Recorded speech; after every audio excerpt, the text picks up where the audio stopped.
Hello everyone, it is I, your new best friend, the Fables. How y'all doing, guys? Hopefully you're doing good. Today I'm looking at another one of your recommendations by Silver-Haired Freak 25. Thank you so much for the recommendation. We're looking at Bumper.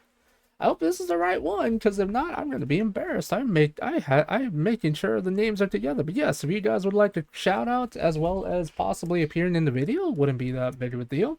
All you gotta do is recommend me a character and I'll do it. Please make sure that they're actually nothing too crazy, because someone wants me to watch something and I desperately need you to give me $1 million for that one. I'm kidding, by the way. I'm kind of question mark. Anyway, enough about my banter.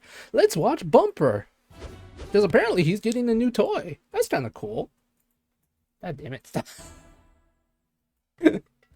This week, Obscure Characters Month continues with a look at the story behind one of the earliest and most puzzling obscure bots there is. These are the basics on the little yellow Autobot. No, not that one. Bumper.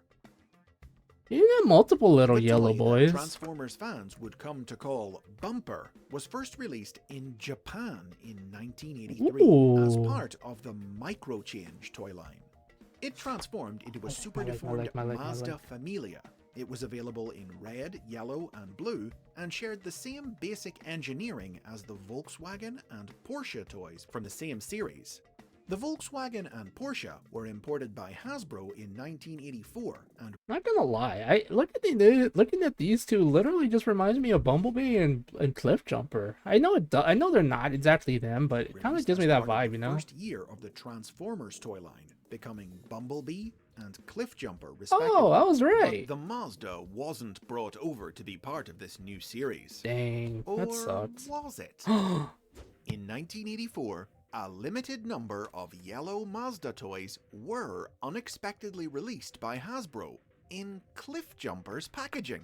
To this day, we still don't know how or why this happened. This release of the toy was never officially acknowledged, and the Mazda wasn't given a new Transformers character name, or profile, or artwork. Even the stickers decorating the figure were the same as those used on Cliff Jumper.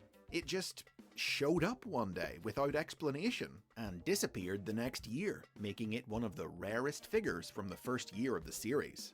One telling detail, though, was that it did sport the new copyright stamp that was added to Transformers toys, which wasn't on the Microchange figures, meaning that it wasn't just old leftover Japanese stock repackaged. So, did Hasbro plan to release the Mazda as its own separate character, only to change their minds and have to put out the few that they'd produced in this unusual way? Or did a mistake at the factory lead to a run of Mazdas being accidentally switched out for a run of Cliff Jumpers? My assumption is it was a mistake. Probably? Question mark. I'm assuming it's a mistake, but let me know what you guys think it was. It's a mystery Transformers fans have pondered for years. But they did agree on one thing. They needed a name to call this rare bot. Operating on the mistaken belief that the toy had been found in both Cliff Jumper and Bumblebee packaging, fans took to referring to the Mazda with the composite name Bumble Jumper, which was later shortened to just Bumper. Bumble Jumper, that's adorable! Whatever the story behind the Mazda's brief, unexplained Hasbro release, the toy was officially licensed by Brazilian company Estrela and got a proper release in the Brazilian version of the Transformers toy line in 1985. Estrela named the figure Sedan and released it in its own dedicated packaging, with unique artwork in the classic Transformers style, and even a profile, which characterized Sedan as a strategist with highly developed logical reasoning abilities and a cunning, cold-blooded personality. Oh no. The toy was initially available in both white and blue, and later re-released in yellow and green, with a new sticker that marked Sedan as a member of the Estrela original heroic faction, the Optimus. The Optimus? After years of being little more than a weird curiosity, Bumper joined the Transformers universe for real in 2004, when the character, using the name that fans had given him, made his first in-story appearance in Dreamwave Productions comic books. Ooh. In Dreamwave stories, Bumper was an inexperienced but dedicated young rookie Autobot who came to Earth as part of a unit led by Bumblebee. While working with the Human Earth Defense Command to root out an infestation of Insecticons, Bumper was captured and experimented upon by Bombshell. But he was able to escape and saved the other Autobots by using one of Bombshell's mind-controlling Cerebro shells to fry the villain's brain. That said, the story heavily implied that there was something fishy going on with Bumper, and that maybe his heroic victory wasn't all it appeared to be. Oh? But Dreamwave went out of business just a few issues later, and the dangling plot thread would never be resolved. Dang. Still, thanks to Dreamwave, Bumper was now a real, official part of the world of the Transformers, which led to him appearing in other series. In 2007, he was featured in the IDW Publishing comic book miniseries Megatron Origin as a member of the Autobots' security forces in the era before the war. This story saw Bumper and fellow Autobot Fastback tasked with staking out the suspected location of the Decepticons' next... I'm sorry, Fastback? Huh. That's an interesting name, but hey, whatever. ...illegal underground meeting. Unfortunately for the pair, Megatron himself was among the first to arrive at the location. The Decepticon leader quickly detected their presence and killed them both. No, The story Bumper! of Bumper's death at the hands of Megatron would also be adapted into the 2010 novel Transformers Exodus, and the moment was Poor even boy. immortalized in 3D as part of the 2013 Transformers pop-up book. Bumper's new higher Damn, that's profile disrespectful as crap, man. Also, I want a pop-up book. That sounds amazing, but still, Bumper, no.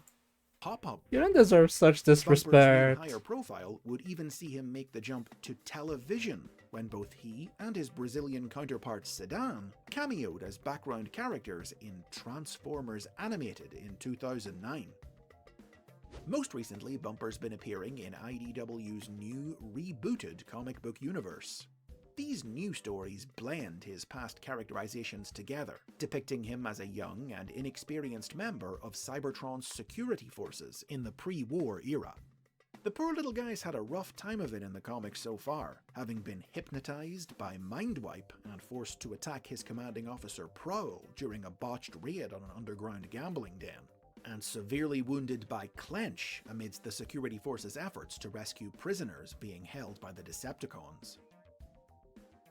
Damn, To date, dude. Bumper has still never received a true official Transformers toy. But take a close look at the recently announced War for Cybertron buzzworthy Bumblebee figure. While its robot mode is definitely everyone's favorite little yellow Autobot, its vehicle mode is a near-perfect match for the original Bumper, right down to replicating sticker details. Maybe that means that one day this toy might be retooled to give us a brand new Bumper figure, but for now, it stands as an homage to one of the very first, and still most mysterious, obscure Transformers. That's true, actually. Give me 1 second. Alright, hello everyone, I'm back. So apparently this is Bumper. Someone in the comment section mentioned that Bumper's getting a new toy, like it says here. Let's see, and the acceleration was a new toy. So apparently, according to Reddit, this is Bumper's second toy after 40 years, and they screwed up his alt mode. I think it's kind of cool that he's finally getting some love after a long time, but it does kind of suck that his alt mode isn't the best. But anyway, if you like this kind of content, please do like, comment, and subscribe, guys. I really appreciate it. Sorry that you saw that. That was supposed to be seen. It was mostly just me telling you my other reactions. Anyway, if you like this kind of content, please do like, comment, and subscribe. Make sure to check out freaking Christmas Freely. If it wasn't for him, we wouldn't be able to watch this kind of stuff, and I wouldn't be able to learn all this stuff. If you want to help me in any way, you can either commission me or donate to my Ko-Fi. Links will be in the description. Love you guys. Bye.